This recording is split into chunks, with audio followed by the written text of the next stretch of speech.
LDC graduate হব, LDC graduate তো আমরা সবাই হব। আমাদের একটা আমরা তো একটু মধ্যম আয়ের দেশে উন্নীত হব, নিজেদের মান উন্নীত হতে হবে না।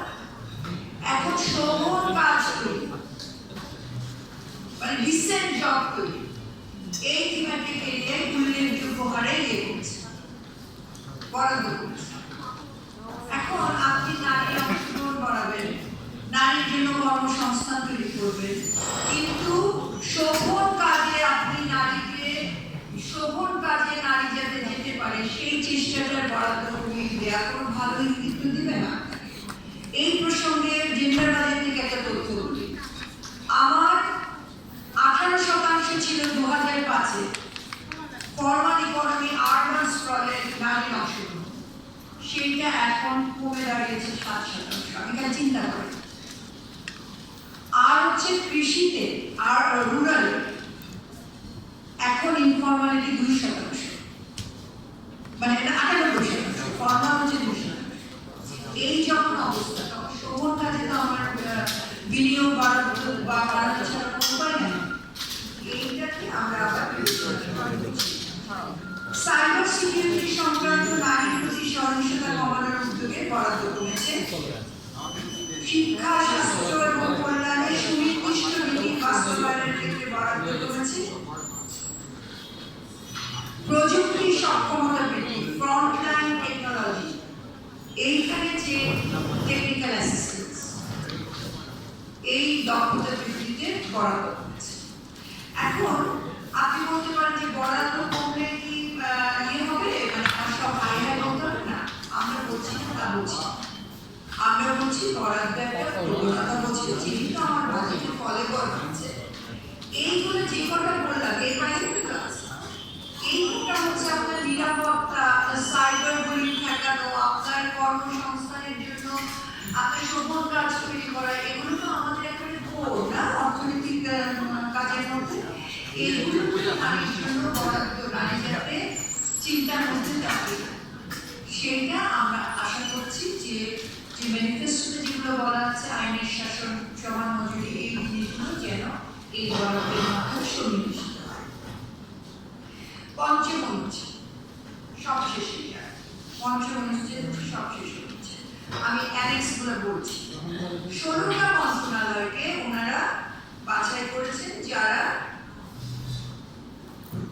বিস্তারিত বলেছেন যে কি ধরনের ব্যয় হয়েছে, পরিচালন ব্যয় কত হয়েছে, উন্নয়ন ব্যয় কত হয়েছে, ডিভাইস বাজেট কত ছিল, এগুলো আপনি দেখবেন সংখ্যাভিত্তিক আলোচনা আছে, কোনোটাতে বেড়েছে কোনোটাতে কমেছে। কিন্তু ধরেন এর মধ্যে আপনার দিবা যত্ন কেন্দ্র, আমি কিন্তু দেখেছি যে ম্যানিফেস্টো এবং প্রথম সারাক্ষণ বলা হচ্ছে দিবা যত্ন কেন্দ্রের কথা, কিন্তু মূল বাজেট বক্তৃতাও আছে, বরাদ্দ আছে।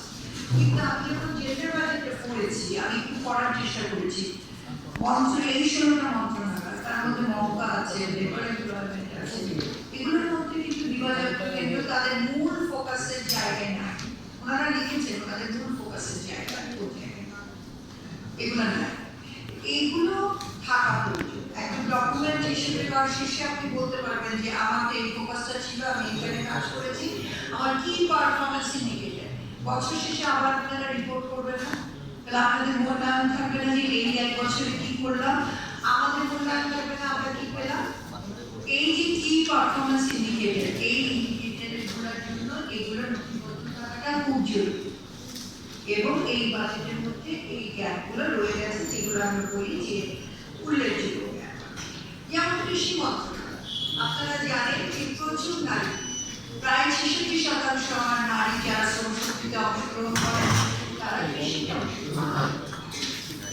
মিনিস্ট্রি অফ এগ্রিকালচার এই যে ইমপ্যাক্ট অ্যাসেসমেন্ট বা এই অ্যাসেসমেন্ট মধ্যে নাই, ফলে আমরা আশা করব এই অ্যাসেসমেন্টগুলো যেন দেওয়া হয়। আমাদের সবশেষে কিছু আবারও বলে নিই, সবশেষে যে সংখ্যা একটা প্রবণতা বোঝায়। এই বাজেটে ঘাটতি বাজেট অনেক বড়, এটা আমরা আপনাদের সবসময় আলোচনা করছি। ঘাটতি বাজেটের একটা বড় ধরনের ঝুঁকি রয়ে গেছে। এইবার বাজেটে কম বরাদ্দ আছে,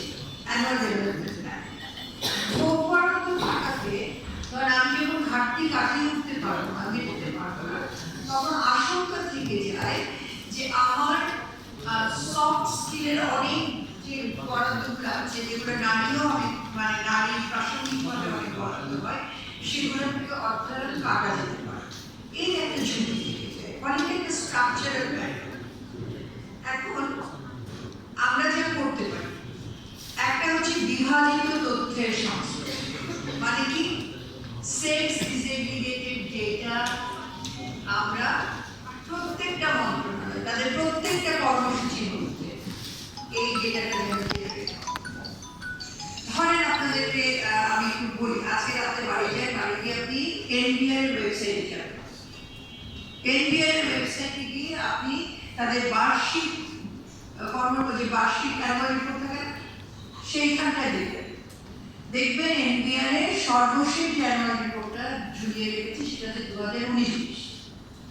আচ্ছা, আপনি কষ্ট করে আবার মেট্রো ধরে গেলেন, আমি আপনাদের যেমন এখান থেকে মেট্রো ধরে যাই, গিয়ে এনবিআর এর ওখান থেকে আমি একটা পেপার ডকুমেন্ট নিলাম, ধরেন 24-25। কোনো ডকুমেন্টে আপনি নারী পুরুষ বিভাজন পাবেন না। এই মাত্র আপনারা কিছুদিন আগে ট্যাক্স দিয়েছেন, তাই না? সেখানে আপনাকে লিখতে হয় আপনি নারী না পুরুষ লিখতে হচ্ছে। তাহলে এনবিআর এর কাছে যেগুলো তো আছে, কতজন নারী দিয়েছে কতজন পুরুষ আছে দিয়েছেন না, তাহলে এটা কেন দেয় না? কেন দেয় না? নারী ট্যাক্স দেয় না? পরোক্ষ করতে আমরা সবাই দিই, নারী ট্যাক্স দেয়। এখন আমাদের কি লক্ষ্য থাকবে বলেন তো? আমাদের লক্ষ্য থাকবে যে দেশের 50% নারী হচ্ছে জনগণ হচ্ছে নারী না, এই 50% নারী যেন কর প্রদানের উপযুক্ত হয়ে ওঠে। 50% তো হবে না, তার মধ্যে শিশু আছে, অনেক ধরনের জনগোষ্ঠী আছে, তারা বাদ দিলে বাকি যারা আছেন তারা যেন কর অর্ধি হয়ে ওঠে, কর দেওয়ার সক্ষমতা যেন তাদের যেন অর্জিত হয়। তাহলে আমার তথ্যটা জানা লাগবে না যে আমার কত সংখ্যক নারী এই বয়সে যে আছে, কত সংখ্যক নারী আসলে এই সক্ষমতার মধ্যে নাই। আমি মানে কত ইচ্ছা করে দেয় না সেই প্রসঙ্গে গেলাম না, কিন্তু অধিকাংশ তো আছে যারা আসলে কর বর্দি না। এই বিভাজিত তথ্যগুলো ব্যয় দক্ষতা বৃদ্ধি, টানাটানির সংসারে ব্যয় দক্ষতা বৃদ্ধির কোনো বিকল্প নেই। প্রতিটা কিংবা সাবথিমের নিরূপণযোগ্য সূচক কি পারফরমেন্স ইন্ডিকেটর হিসেবে উপস্থাপন করা। অর্থাৎ আমি আইনের শাসন প্রতিষ্ঠা করব, ভালো কথা, আইনের শাসন প্রতিষ্ঠা করলে আমি কি কি জিনিসের বরাদ্দ দিয়েছি, কি কিভাবে এই আইনের শাসনটা প্রতিষ্ঠা করব। এই বছরে হবে না, আমি তো 5 বছরের নির্ঘণ্ট দিয়েছি, which is a very good sign, right? তাহলে আমি 5 বছর আইনের শাসন প্রতিষ্ঠায় করটাতে যেতে চাই। আমার এখন বর্ষর এতগুলো হচ্ছে, আমি 0 টলারেন্সে যেতে চাই 5 বছরের পরে। এই বছরই পারবো না। এই 0 টলারেন্সে যেতে গেলে আমার শুধুমাত্র জুডিশিয়ারিতে বরাদ্দ দিতে হবে না, আমার শিক্ষায় দিতে হবে, সংস্কৃতিতে দিতে হবে, খেলাধুলায় দিতে হবে, অনেক কিছুতে দিতে হবে। সেই বরাদ্দগুলো আমাকে জানাতে হবে না যে আমি কোন পথে এই শিল্পটা করতে যাচ্ছি। আমি আশা করবো আগামী কেন্দ্রীয় বাজেটে এগুলো থাকবে। ঝুঁকি বা চ্যালেঞ্জ, ধরেন আমি একটা কাজ করবো, আমি সাইবার বুলিং বন্ধ করে দেবো, এটা যদি আমার লক্ষ্য হয়, তাহলে এই লক্ষ্যে পৌঁছতে আমার চ্যালেঞ্জ থাকবে না। এই চ্যালেঞ্জগুলো তো একটা পূর্ণাঙ্গ ম্যাপিং হওয়া দরকার। তাহলে আমি জানবো যে কোন কোন জনগোষ্ঠী আসলে এগুলোর মধ্যে পড়ে, কোন কোন ডিভাইস থেকে হয়, কিভাবে এগুলো হয়, কেন করে, স্বার্থগুলো কোথায় কাজ করে, কি কারণে, ব্যক্তি স্বার্থ, সামাজিক স্বার্থ, অনেক ধরনের স্বার্থের মধ্যে কাজ করে। চ্যালেঞ্জগুলো অ্যাড্রেস করলে না আমি বলতে পারবো ব্যক্তি করে কাজ করবো। ফলে আপনি থিওরি হচ্ছে এই যদি যেতে চান, তাহলে আপনার কি চ্যালেঞ্জ ম্যাপিং পূর্ণাঙ্গভাবে উপস্থাপিত হতে হবে।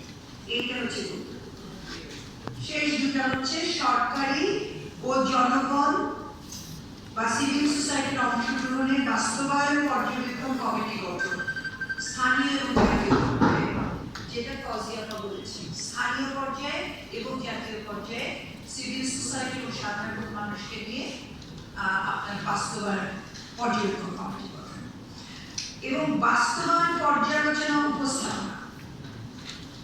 এই ক্ষেত্রে 44টা মন্ত্রণালয়ের হাতে কিন্তু তথ্য আছে। এই তথ্যের সন্নিবেশটা আমাদেরকে অনেক কিছু জানতে